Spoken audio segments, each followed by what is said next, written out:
Rain hammers the city as Elara's phone buzzes. Emergency vote, remove CEO at 4 p.m. A homeless electrician slips a paper crane into her palm. What hurts? What helps? What's next? Then the shelter's lights die, 10 minutes to choose. Save the room or save her crown. Before we dive in, make sure to hit subscribe, tap like and share this video. The more voices we reach, the louder these stories become. The rain had the city by the throat, drumming on glass and steel as if it meant to strip the shine off everything that had ever pretended to be permanent. Elara Quinn stepped off the curb, and the water swallowed her heel with a greedy slurp. She wrenched free, almost fell, then caught herself against the brick of a shuttered flower shop. Mascara bled in dark tributaries down her cheeks. The white silk blouse she'd worn to break a man's career at the board meeting clung to her like a confession. The tailored jacket, custom, sharp, made to declare dominion, hung off her shoulders heavy with rain, an armoured flag in surrender. Her phone wouldn't stop pulsing. "Where are you?" from her general counsel. "We need you back at the table from the chair." A photo from a gossip site.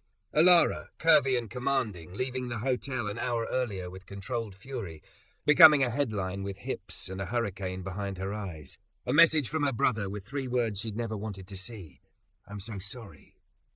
She ducked under the awning of a laundromat whose neon open flickered between courage and collapse. The warm, soapy breath of spinning machines fogged the window, turning the world into a smudged watercolour. She pressed her forehead to the cool glass. On the street, taxis hissed through rivers. Somewhere a siren unspooled. She realised she was crying like a child. No careful dabs, no polite containment, just hot, soundless tears that tasted like metal. You looked like the storm parked on you and forgot to put the brake on.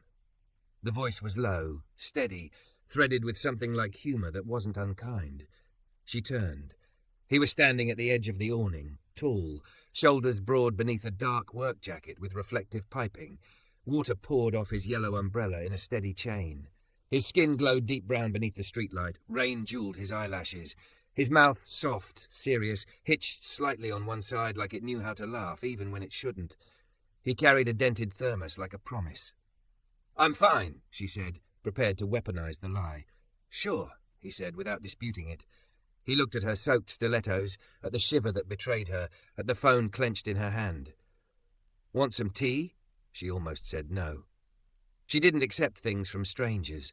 Strangers wanted autographs, a job, a photo, an enemy. But the smell that sighed out when he cracked the thermos, ginger and honey and something floral, cut through the soap fog and the city, and she nodded because it felt like admitting a human thing wouldn't kill her. He poured into a little metal cup and held it out. His hands were competent and unhurried, thick-fingered hands that looked like they knew wires and rope and instruments and grief. She took the tea. Heat grazed her knuckles. She realised, absurdly, that he stood on the rain side of the awning so she could have the dry. "I'm Omari," he said. "Elara." It came out like she had to remember who that was without the armour. The tea was golden, sharp with ginger, sweet in a way that didn't apologise. It went down and made space in her chest. "Rough night. Elara, who doesn't need saviours?" Her laugh surprised both of them. It was brief and not beautiful. Something like that. They watched the rain scribble the street for a minute. A bus wheezed past. People ran crooked lines with their newspapers over their heads. In the laundromat, a toddler pressed her face to the glass from the other side and fogged a circle big as the moon.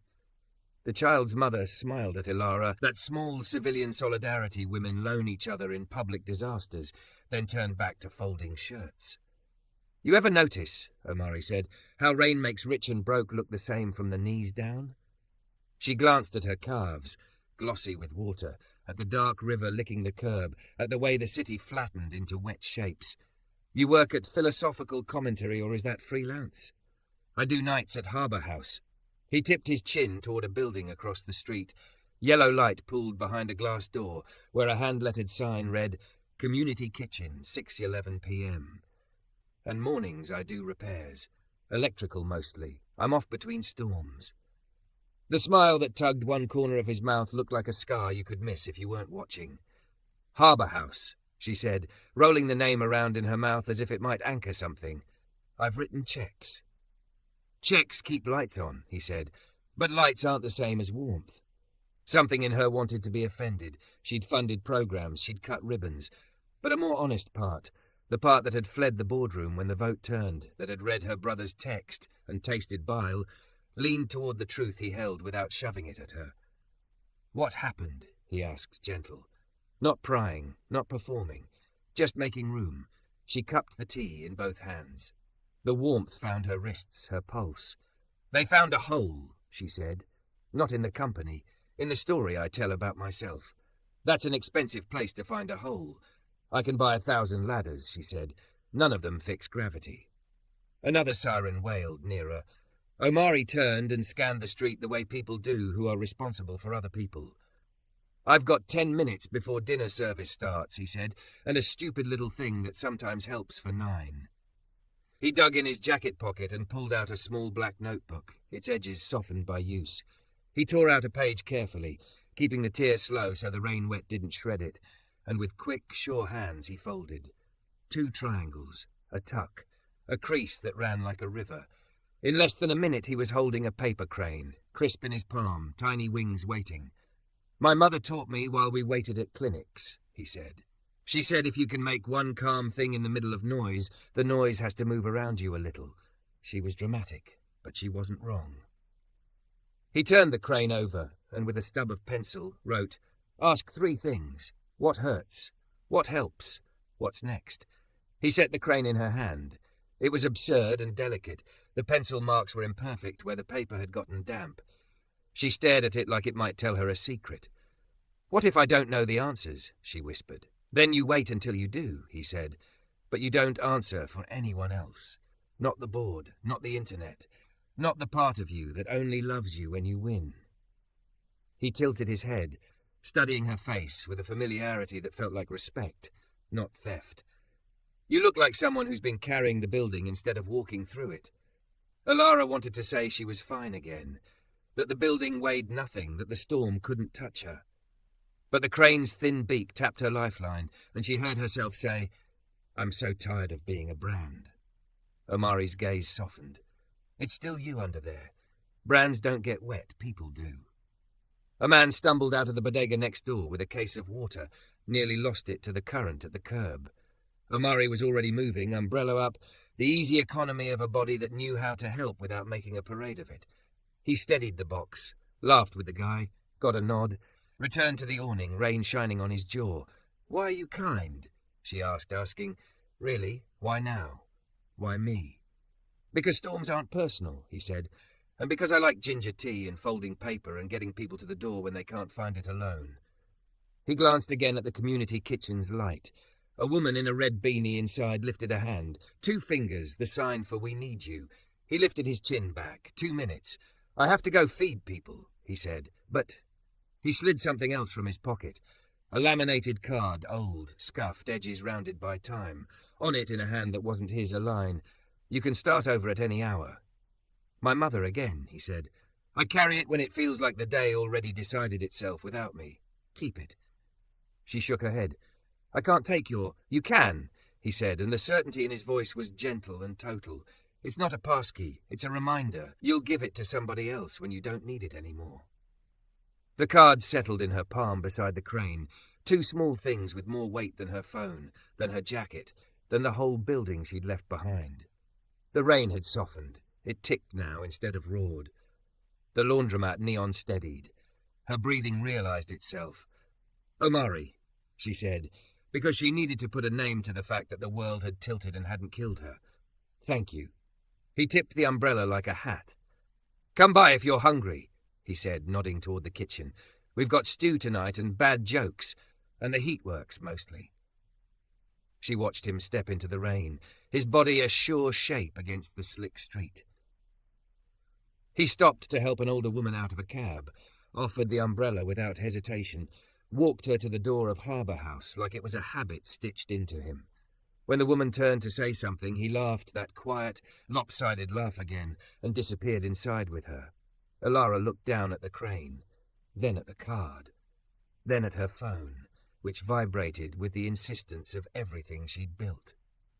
She set the phone to Do Not Disturb for 1 hour, a rebellion so small it felt like an earthquake.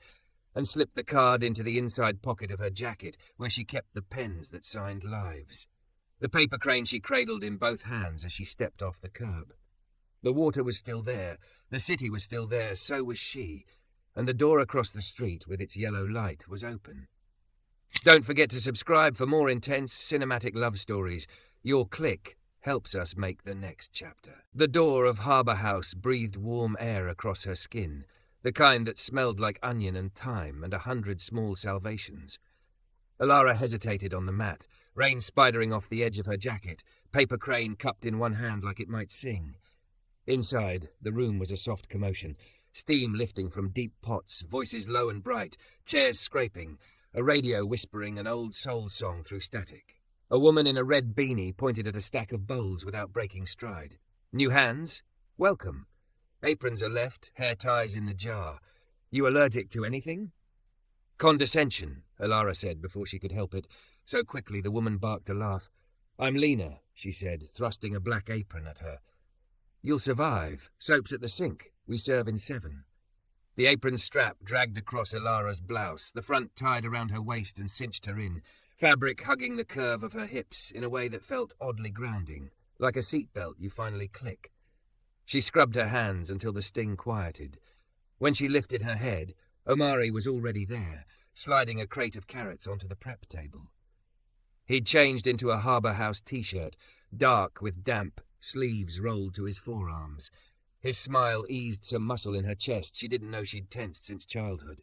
You came, he said. You said there were bad jokes, she said, placing the crane carefully on a shelf above the spices. I collect them. You're in luck. He nudged a cutting board toward her. What did the carrot say to the knife? I regret this. Stop. You're cutting me to the quick. That's terrible. That's community, he said, and passed her a chef's knife. She hadn't held a knife this size since the summer after college when she burned eggs for a man who loved her ambition and not her mornings. It felt good to line carrots like small, bright logs and make even coins of them, the rhythm softening the static in her head. Omari worked beside her, efficient, quiet. The room moved around them, volunteers in a loose choreography. The kid at the dish pit making suds moustaches, an older man stacking bread, a nurse in scrubs stirring a pot with 2 hands. Hey, oh, Lena called. The front warmer is sulking again. Omari wiped his hands, crossed to the plug, tested, frowned, knelt. The radio warbled, the lights over the counter flickered. Elara felt the old reflex rise, call building services, escalate, threaten a fee, and then watched Omari finger the cable's insulation like a violin string, trace it to a breaker box near the office. He set his palm to the metal as if it had a pulse. It's the main, he said. She's tired. He looked up at Elara, that same assessing, respectful gaze he'd used on the street. You afraid of the dark? I'm afraid of bad press, she said. But I can handle it. Good, he said, and flipped the switch. The room fell into a brief hush, a small intimacy. The hiss of stew, the clink of a spoon against steel, someone clearing their throat shyly in the line that had formed out the door. He tightened a connection, listened, flipped the breaker back. Lights steadied, a soft cheer went up. He bowed toward the warmer like it was an audience, and Elara felt laughter bloom in her throat without permission. You fix everything? She asked when he returned. Not everything, he said, just the parts that want to be a thing again. The line moved.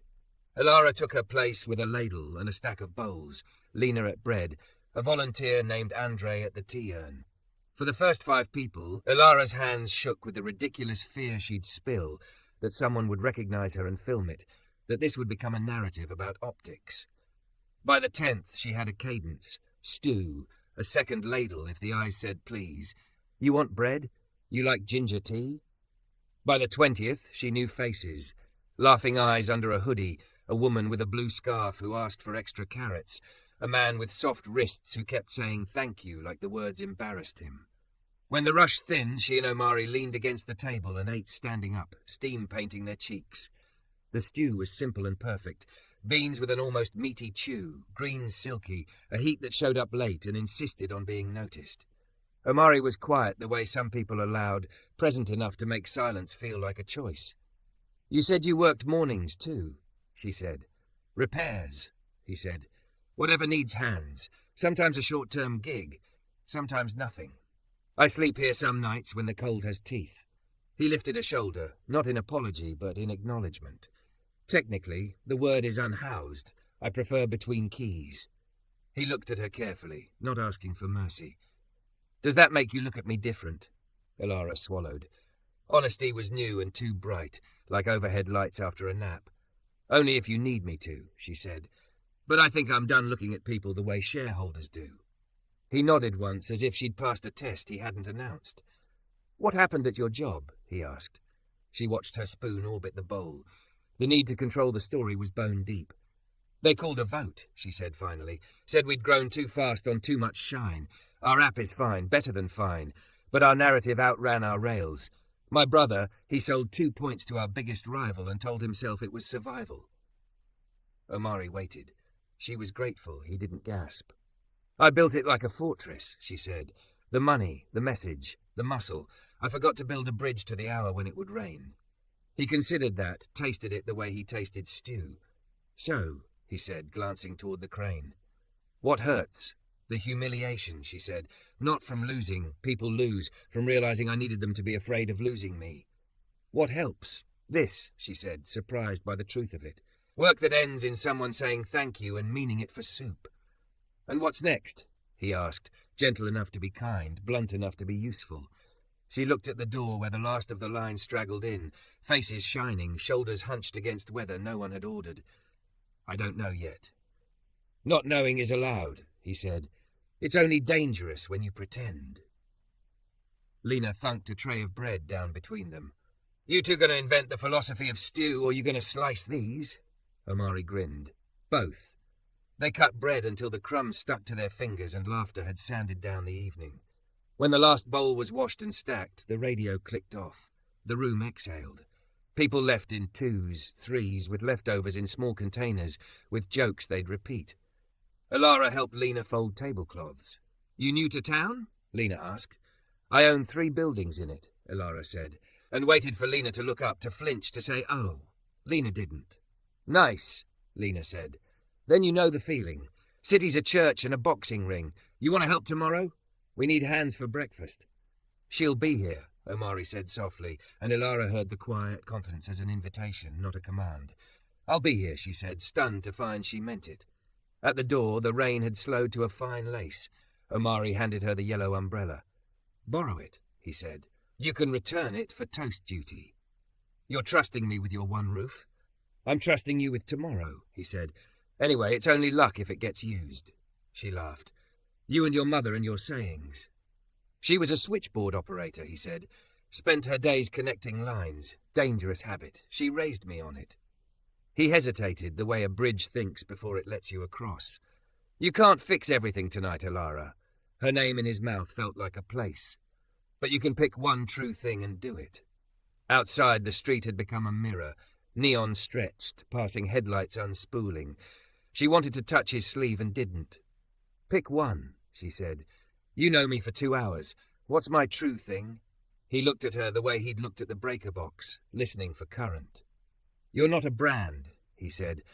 "You're a person who knows how to build a room where people walk in scared and walk out less so. You did it with investors. You can do it with whoever walks through that door.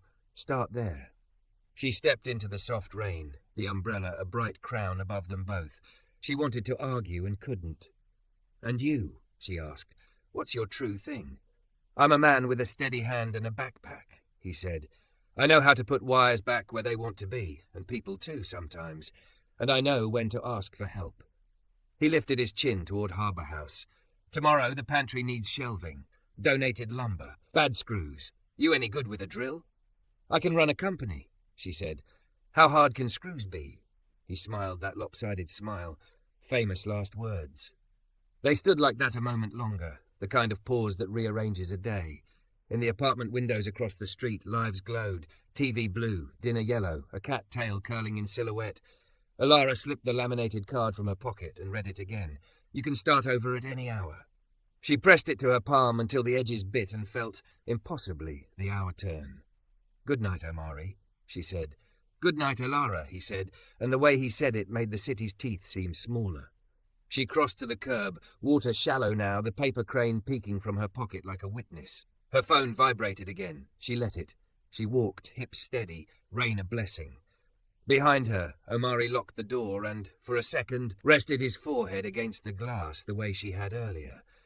Then he lifted his backpack, rolled his shoulders, and chose a cot by the heater with the slowest rattle, a man between keys holding on to tomorrow like a tool he trusted. Morning came in a thinner rain, a silvery veil that made the city look almost kind. Elara returned the yellow umbrella like a crown she wasn't sure she deserved and tied on an apron before she could talk herself out of it. Toast duty, Lena had said. How hard could toast be? Harder than mergers, Lena warned, sliding her a bakery bag. Flame's got moods. Omari appeared from the back with a box of screws balanced on his shoulder, Harbour House T-shirts soft with age and paint freckles. He lifted the box onto a battered table, then looked at Elara the way he'd looked at the breaker, listening for current. "You sleep?" he asked. "Enough to remember my name," she said, smiling despite the sand in her bones. "And I brought back your roof. Then you can stay dry under mine," he said, and it sounded like an agreement the day could trust. They ate their first bites standing up, toast with too much butter and a drizzle of honey. Omari pretended not to notice her closing her eyes over. The kitchen was waking, the coffee urn shushing, someone laughing and saying, "No, really," the clatter of pans like percussion. Through the door's glass, outside bodies gathered, faces Elara recognized now, shoulders relaxed by the simple science of expecting warmth. "After breakfast, shelves," Omari said. "The pantry's a stack of chaos. We've got lumber, a drill, and faith." "I have 2 of those," she said. "The drill part is negotiable." He grinned. "You're better with screws than you think." They found the pantry as promised. Cans in skyscraper stacks, sacks of rice slumped like sleeping dogs, spices in jars labelled in 3 handwritings. The air smelled of cumin and possibility. Elara shrugged out of her jacket, rolled her sleeves, and felt the apron hug her waist snug as resolve. Omari measured and marked, his pencil behind one ear, his hands sure. He showed her how to anchor to studs, let the weight travel where it's supposed to, how to square a corner. True things don't lean when you lean on them. How to use the drill, pressure, not punishment. She learned the drill's hum, the tremor in her wrist, the way sawdust made confetti of her black blouse. "You look like you fought a small, polite tree," he said, brushing a curl of wood from her shoulder. "You're not wrong." He told stories while he worked in the way people do when their hands are busy and their guard is down. How his mother could make a soup that cured the kind of sadness that didn't have a name. How he used to climb telephone poles for a contractor, stitching neighborhoods back together after storms. How one fall and one bill tore his life along a fault he didn't know was there. He didn't narrate tragedy so much as map it, where the ground had given, where he'd found rock again. "Elle," he said once, the nickname slipping out like a test balloon. "You ever get tired of being the person other people say you are?" "Every hour," she said, "but it pays well." He didn't laugh, and she was grateful. "You're good with angles," he said, tapping her level. "It's a transferable skill." By mid-morning, they'd raised 2 shelves that would have survived a small earthquake. Elara felt a surprising pride seeing flour, beans and tomatoes line up like an army that had decided on mercy. She wiped her forehead with the back of her wrist and realized she was sweating for a reason other than panic. It felt clean. That's when the landlord arrived, bringing a man with a clipboard and a mouth like a straight line. "Mr. Reese," Lena said, wiping her hands on her apron. "We had the rent in yesterday." "This isn't about rent," he said, gesturing to the clipboard man. "Inspector Harwood, there've been concerns." Harwood's eyes took in the room without seeing it. The new shelves, the neat line at the door, the volunteer in scrubs tying a kid's shoelace. "Crowding. Exits. Electrical," he said, as if reading off a menu. "And this," he tapped the breaker box Omari had coaxed last night, "is overdue for a new subpanel. This building's older than most marriages. If this isn't addressed by noon, I have to shut you down until permits are pulled and work is complete." Lena went very still. "You can't feed a permit," she said softly. "It's not personal," Harwood said. "Storms never were." Elara felt the old heat ignite in her chest, the one she used to steamroll men who mistook shape for softness. She stepped forward. "Mr. Harwood," she said, the voice she'd used in earnings calls, except warmer. "You are, of course, bound by code. Harbour House isn't asking you to ignore safety. We're asking for a path to it. Give us till noon. We'll replace the subpanel with a proper unit, redo the GFCIs, and shore up the bad lines. You can watch us. You can fail us if we cut a corner. But please don't punish hunger because wires are tired." Harwood blinked. Reese shifted, annoyed at having the script changed. Omari stood without moving, a steadying presence. "You can do all that in 3 hours?" Harwood asked. "If I can get parts," Omari said, looking at Elara. "You'll get parts," she said, already pulling her phone. "Text me a list." She expected the counter-offensive, the chair calling to drag her to a boardroom, her brother apologizing in the tense that meant nothing. Instead, the first ping came from a gossip site. A grainy photo of her ladling stew with a headline that made kindness sound like a PR op. Her stomach pitched. She stared at the screen until the words blurred, then slipped the phone into her pocket next to the laminated card and the paper crane. Ask 3 things. What hurts? What helps? What's next? What hurts can wait, she told herself out loud. What helps is wire and steel. What's next is a subpanel. She ordered a rideshare, tore her apron strings free with fingers that trembled only a little, and ran. The supply house was a warehouse of metal and dust and very patient men in denim. Elara strode in like she'd been doing this all her life, even as her heart clattered. "I need a 100-amp subpanel, breakers, GFCI outlets, 12-FAF Romex, wire nuts, faceplates, conduit, straps, and a sense of humour," she said to the man at the counter.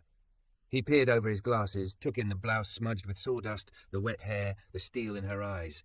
"Humour aisle's empty," he said, "but I got you." He moved like rain was a rumour. Boxes slid across the counter with the soft thud of competence.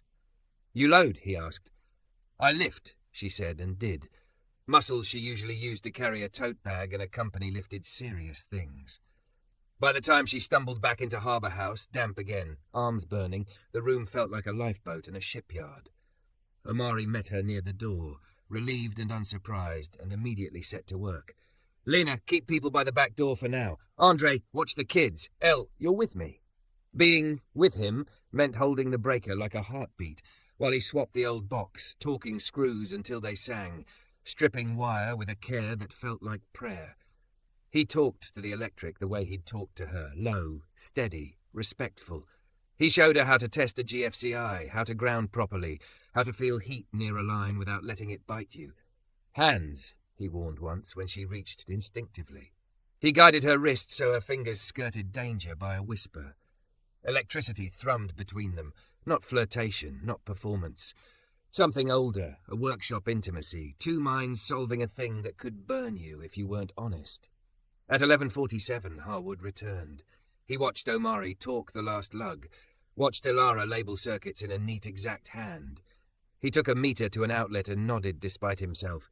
"You do good work," he said to Omari. "We do honest work," Omari said, including Elara with a tilt of his shoulder. Harwood looked at the line at the door, at the shelves now loaded and level. For a second, his mouth lost its straightness. "You have 48 hours to file the permit," he said, "but you can feed people today." Lena let out a breath that sounded like someone finding a step in the dark. Reese opened his mouth to object, and then didn't, calculating something silent and walking away. "Bow," Elara whispered. Omari bowed to the subpanel in a tiny, dorky flourish that made her laugh so hard her eyes watered. They put the room back together fast as a deck crew before a storm, and the door opened to the first face in line. Elara ladled stew with hands that shook for new reasons. The bowl went to a woman whose lipstick was meticulous despite the rain, to a boy who said "ma'am" in a voice that would one day thunder, to a man whose eyes were as tired as the old subpanel had been. "Thank you," he said, and it wasn't optics. It was a human receipt. Her phone buzzed again. This time it was a text from the chair. "Emergency meeting at 4. Vote to remove you as CEO. Be in the room." She could feel the floor tilt, the old building inside her groan. She wiped her palms on her apron and stepped into the hallway where the fluorescent light hissed like an opinion. Omari followed, leaning against the wall, quiet. "They're going to take it," she said. "The thing I called my life." "What hurts?" he asked. "The way I braided myself into it," she said. "How much of me is in the frame?" What helps? This, she said, motioning toward the kitchen, toward the shelves they'd built, toward the new box with its true circuits. Work that holds when you lean on it, telling the truth before it gets used against you. What's next? She looked at him and felt the answer arrive not as bravado but as alignment. I go, she said. I look them in the eye and say what's true. Not to win, to leave the room without leaving myself. Omari considered her with that same breaker box listening. He reached into his pocket and pulled out a small folded scrap, another crane waiting to be. He offered it and the pencil. Write it down. The sentence you'll say even if no one claps. She leaned the paper to his palm to steady her hand. The words came like breath. I don't owe you a performance of invincibility. He nodded once. Then that's the current you follow, he said, and when you're done, come back. The shelf still needs 2 braces, so do a lot of people. She tucked the crane into her pocket beside the card. Noon arrived and passed. Lunch was served. The rain outside thinned to mist. At 3:15 she washed her hands, slipped off the apron and put on her jacket. Omari held the door for her the way men used to hold doors when they meant it. She stepped onto the sidewalk and into the day that was about to decide something. See you after? He said. After, she said, and hoped like prayer that the word could hold. The elevator climbed through glass like a breath held too long. Elara watched her reflection in the steel, hair smoothed back, rain-damp blouse beneath a black jacket, the curve of her hips unmistakable even in war clothes. The paper crane was in her pocket, wings bruised from her thumb. The laminated card sat over her heart like a small defiant shield. At 42, the doors opened. The carpet smelled like money and lemons. The boardroom was arranged like a verdict. Chair at the head, counsel to the right, her brother Riss 3 seats down, eyes already asking forgiveness in a language she wasn't speaking today. Windows framed the city rinsed clean, clouds like torn gauze. Phones lay face down as if pretending to be humble. Thank you for coming, the chair said, the lie practiced. We'll be brief. Elara sat, set the crane in front of her. It looked ridiculous on polished walnut. She liked that. Counsel cleared her throat. As you know, the last quarter's narrative exposure. Stop, Elara said, softly enough to be heard. We've been selling a story about inevitability. I'm here to talk about gravity. The chair's mouth tightened. There will be a motion to remove you as CEO. I know, she said, and I'm not here to perform invincibility to keep it. A whisper moved around the table. Riss flinched as if a wire snapped. The PR director's pen froze. I built this company like a fortress, Elara said, steady. We've defended, deflected, ring-fenced. We forgot to build bridges to the hours when it rains. For our customers, for our communities, for us. That failure is on me. Someone exhaled like they'd been underwater. I won't bargain today, she went on. I won't promise a rebrand, an apology tour, a pivot pretty enough to put on a billboard. What I will do is simple and measurable. If you remove me, my severance and unvested options become a fund between keys, seeded tonight. First grants retrofit community kitchens and shelters in the neighborhoods we profit from. Electrical, refrigeration, safety, salaried hands. Not photo ops. Wiring that holds when you lean on it. The legal paperwork is in your inbox. I signed it on the way up. Counsel's eyes flicked to her tablet. The chair's eyebrows rose despite himself. You would? Fund what helps, she said. Because I'm not leaving my name behind. I'm returning it to use. Riss's voice was raw. Riss, she said without looking at him.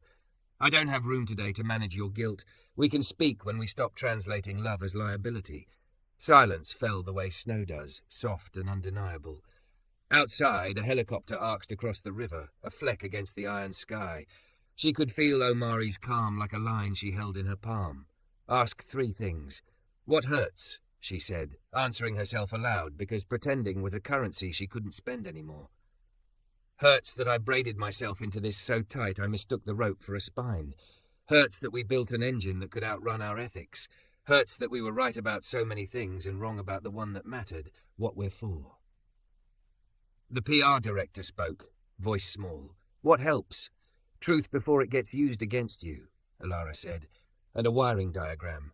Bridges, shelves, people who know how to hold a room without owning it. The chair recovered his authority. We'll proceed to the vote. She nodded. Do it honest. Names called, hands raised. 7 for removal, 4 against. Rhys abstained, then looked at his lap like a boy caught copying. The chair cleared his throat, effective immediately. Elara stood. Her knees didn't wobble. The crane's shadow lay small and sharp on the table. She slid it toward the chair. "When the narrative gets loud, ask these," she said. "Start with the wiring." "Miss Quinn," Counsel said, softer than she'd been all day, "do you want to make a statement for the press?" She looked at her phone. Thousands of strangers waiting to read meaning into pictures. "No," she said. "I'll make dinner." In the hallway, Rhys caught up. He reached for her arm, stopped himself. "I sold 2 points because I got scared," he said, voice cracking. "I thought I was saving what you built. I was saving myself." "I know," she said. Mercy, it turned out, was shaped like accuracy. Fear is a poor electrician. It can run a line. It can't ground it. "I don't know how to fix this," he said. "You don't," she said. "You can only become someone who won't need me to carry your courage. Start there." She touched his shoulder once, sister, not CEO, and walked away before the moment softened into theatre. In the elevator, her phone buzzed with a journalist's number she recognized, with texts that began "Harrod. Are you okay?" with a trending tag that made her name into an argument. She put the phone face down in her pocket like the board had with theirs and watched the floor numbers count down through her reflection. At the lobby, rain waited. Not hard now, just a fine glitter. She felt it kiss her skin and didn't flinch. Harbour House took her back like she'd never left. The room had its own weather. Onion and thyme and the low thunder of 100 small conversations. The new subpanel hummed a true note. The shelves held. Kids squabbled about chess. Lena clocked Elara at the door and lifted a brow, the whole question in the look. "They voted," Elara said. "I'm free." "That sounds like a sentence in a sentence," Lena said. "You hungry?" "Always." Omari was under the counter with a drill when she found him, hair a little wilder from the rain, Harbour House t-shirt clinging to his shoulders. He sat back on his heels. Looked up at her face the way you look at a breaker box to hear the current before you touch. He didn't ask. He waited. "It hurts that I braided myself into it," she said. "It helps that this room exists." She swallowed. "What's next is, I bring what I know and what I have, and we build a thing that feeds people without burning them." He smiled. Not relief, not triumph. Recognition. "Between keys?" "Filed, funded by sunset," she said. "I called the lawyer on the corner who does real work fast. We'll need a board that doesn't mistake a table for a throne. We'll need electricians and cooks and grant writers and people who can count beans and blessings without making it religious. We'll need braces on shelf 3, he said, tipping his head toward the pantry. She wobbles when the flour laughs. Then let's brace her, she said, because starting small was holy. They worked shoulder to shoulder, installing 2 L brackets into studs that felt like they'd been waiting to be useful again. Sawdust dusted her jacket, sweat dampened her hairline. In the doorway, the inspector appeared with his straight mouth and his meter. He watched them, checked a socket, checked the line of the shelf with a level he pulled from his back pocket like a magic trick. "You filed?" he asked. "On my way out of an elevator," Elara said. "You'll get the confirmation. And we're funding upgrades across the block." He looked at her hands, at the way Omari's palm anchored the bracket while she drove the screw. For a second, the straightness of his mouth softened. "Code doesn't know about gifts," he said, almost to himself. "Only about loads. Nice to see both get handled."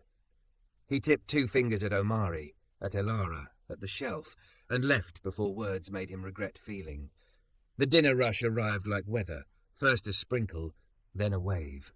Elara ladled stew with a cadence that felt like music. Bowl, bread, tea, name if she had it. A boy who'd said "Ma'am" at lunch came back with his grandmother and told her joke about a carrot and a knife. She groaned theatrically, and he glowed. A woman with a blue scarf asked for extra carrots again and slipped a folded note into the donation jar. Thanks for the light staying on. Elara's throat tightened. She pressed the laminated card to her chest for a heartbeat, then slid it into her pocket with the crane, as if the two were teaching each other to be brave. When the line thinned, she stepped outside with Omari and 2 mugs of ginger tea, steam curling into the new evening. The city wore fresh light after rain, shop windows warm, bus brakes sighing, a fiddler 2 blocks down turning the air into a story. They stood under the crooked awning, shoulder to shoulder, not touching but near enough that she felt the quiet, human field they made. "You didn't ask what happened," she said. "I heard the current," he said. "Didn't need the gossip." She let out a breath that belonged to someone who'd been holding it for a decade. "I'm not a brand," she said into the soft, damp air. "I'm a woman with 2 hands and a stupid amount of resource. I want to wire rooms where people walk in scared and walk out less so." "You already are," he said. "You just changed the room." Silence again, full and kind. A taxi hissed by. Somewhere a child laughed with their whole body. Elara reached into her pocket and touched the laminated card. "You can start over at any hour." She pressed it to Omari's palm. "No," he began, shaking his head. "You keep that." "I will," she said, and slid something else into his hand instead, the crane with her sentence on its belly. He turned it over, read, "I don't owe you a performance of invincibility." He folded the wings gently, a benediction. "We'll build so many bridges with that," he said. She looked at him then, really looked, the steady mouth with its lopsided understanding, the eyes that didn't take, the shoulders that had held roofs and men and wires. The want that moved through her was not showy. It was a yes to a life that required presence. She stepped closer until their sleeves touched. "After," she said, remembering the promise she'd made at the doorway hours ago. "After," he said, and it fit. Inside, Lena shouted that the toaster had opinions. Omari laughed. "Work calls." "Good," Elara said. "So do I." She fished out her phone, typed with the precision of a woman who'd signed too many papers that had built empires and cages both, and posted a single line to a blank background for anyone who needed it, including herself. Starting over. Not a spectacle. A practice. The likes climbed like a fever she didn't have to catch. She slid the phone away and followed Omari inside, the door breathing warm air over her skin as it shut behind them. The shelf didn't wobble. The breaker hummed true. The city, rinsed, leaned closer. And the hour, whatever complicated number it was, held the kind of beginning she hadn't known you could choose.